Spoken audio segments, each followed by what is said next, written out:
আটার বাচ্চা এটা, হ্যাঁ? কার বাচ্চা? বাচ্চা হবে কোত্থেকে আমার? আমার তো বিয়ে হয় নাই। আর বাচ্চা শুধু প্রশ্ন ওঠে না। এই ভাই, এটা ম্যানচেস্টার একবার দেখলে আমার মনে থাকে, আমার স্পষ্ট মনে আছে। একদম চুপ। নিজের বাচ্চা, হ্যাঁ? যে বাচ্চার পিতৃর কোনো পরিচয় নাই, আমার ছোট্ট একটা ভুলের জন্য আমার সারাটা জীবন আমি নষ্ট করতে পারবো না, হ্যাঁ? এরকম জারজ বাচ্চার জন্য আমার কোনো সম্পর্ক নেই জারজ বাচ্চার সাথে। কত বড় সাহস, তুই কারে জানোস কস? কারে জানোস কস?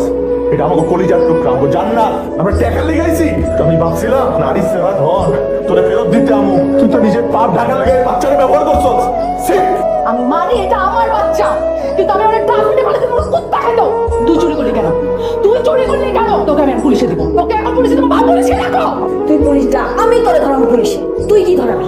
আমার আশা এক পর্যন্ত আমার মনে হইতেছিল আমার জামাইটা পৃথিবীর বুকে সবথেকে খারাপ কাজটা করছে, সবথেকে নিকৃষ্ট কাজটা করছে। আমার নিজের অসময় মা মনে হইতেছিল। আমি আমার নিজের বাচ্চার একটা হারের মতো আমি চোখে দেখি নাই, একটা বারের লেগে বুকে চড়ায় দেখতে পারি নাই আমি আমার বাচ্চাটারে। আর তুই? আমি জীবনে জানোয়ার দেখি নাই, কিন্তু আজকে নিজের চোখে দেখা গেলাম। শুধু জন্ম দিলে মা হওয়া যায় না।